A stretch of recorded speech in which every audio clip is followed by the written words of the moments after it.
అండి. ఈరోజు ఒక బ్రేక్ఫాస్ట్ రెసిపీ చూపించబోతున్నాను.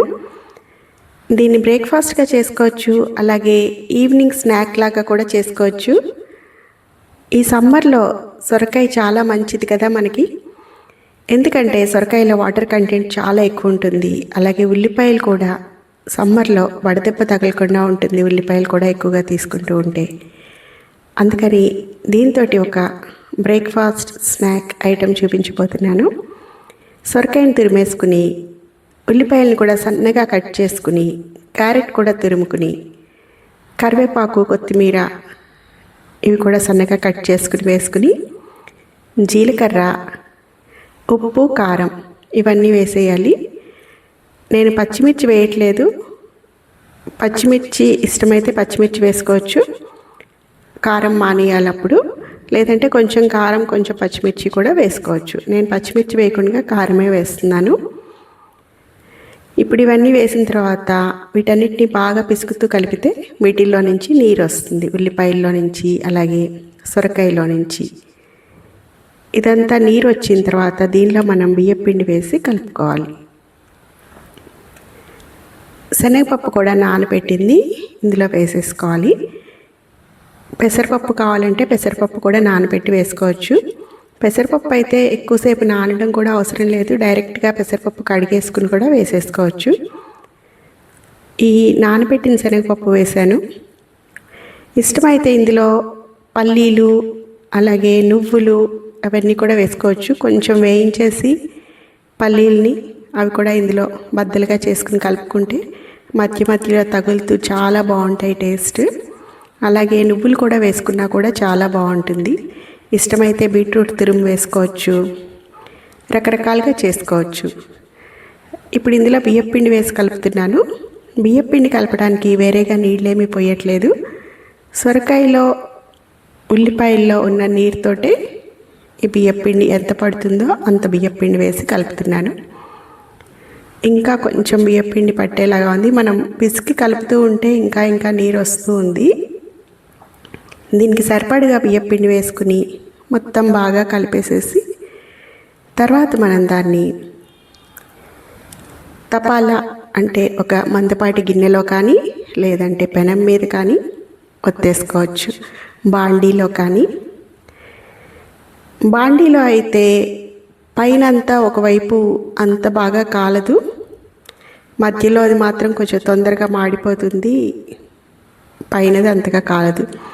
అదే ఫ్లాట్గా ఉండే పెనం లాంటి దాని మీద అయితే మొత్తం అంతా ఒకేలాగా కాలుతుంది.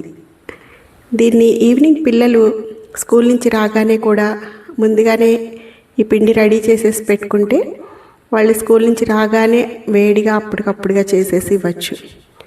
పిండి రెడీగా ఉంటే 5 నుంచి 10 నిమిషాల్లోపు అయిపోతుంది చేయడం. 2 పెనాలు కానీ పెనం ఒక బాండీ మీద కానీ అలా చేసేసుకోవచ్చు.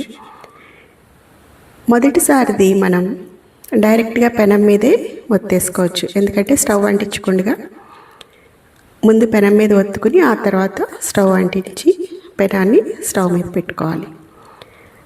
పెనం మీద డైరెక్ట్గా ఒత్తడానికి అది వేడి లేకుండా ఉండాలి కదా, అందుకని. రెండోసారిది అయితే పెనం వేడిగా ఉంటుంది కాబట్టి మనం డైరెక్ట్గా పెనం మీద ఒత్తలేము.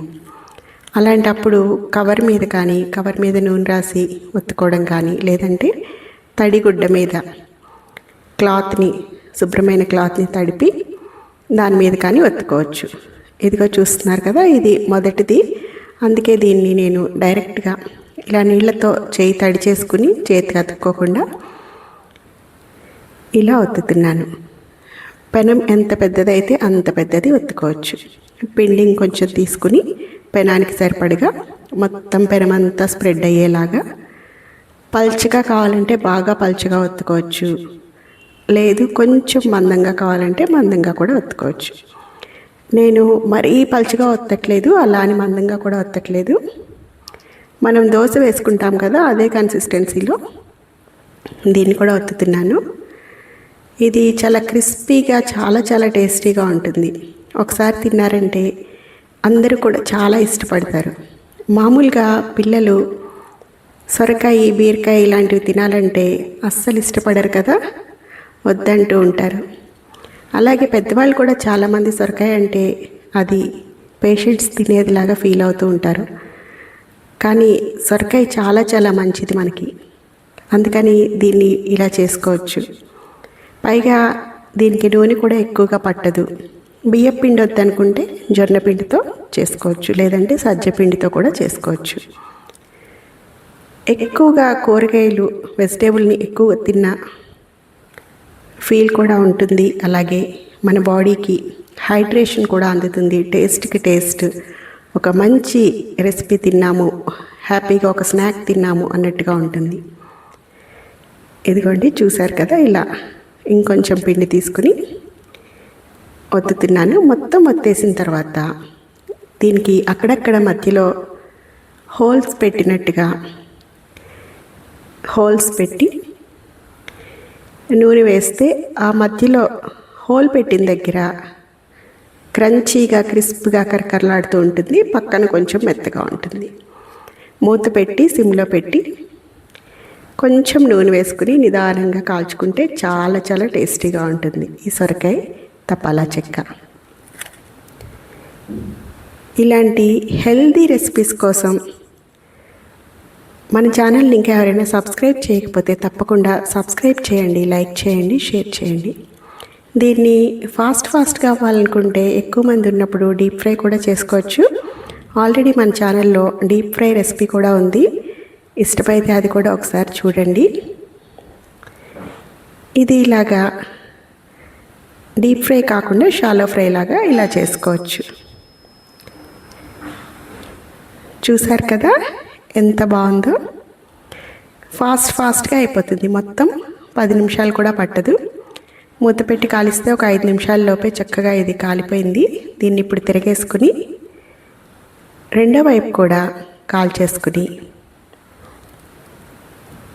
తీసుకుని సర్వ్ చేసుకోవడమే. కావాలంటే పెరుగుతో కానీ మీగడతో కానీ తినచ్చు, లేదంటే సాస్ వేసుకుని తినచ్చు, లేకపోతే ఉత్తగా అలాగే తినేసేయచ్చు. చాలా చాలా టెంప్టింగ్గా ఉంటుంది. ఇది చూడగానే తినేయాలనిపించేలాగా ఉంటుంది. సూపర్గా ఉంది టేస్ట్ అయితే. ఇలాంటి మంచి మంచి రెసిపీస్ కోసం తప్పకుండా మన ఛానల్ని సబ్స్క్రైబ్ చేయండి. Thank you for watching.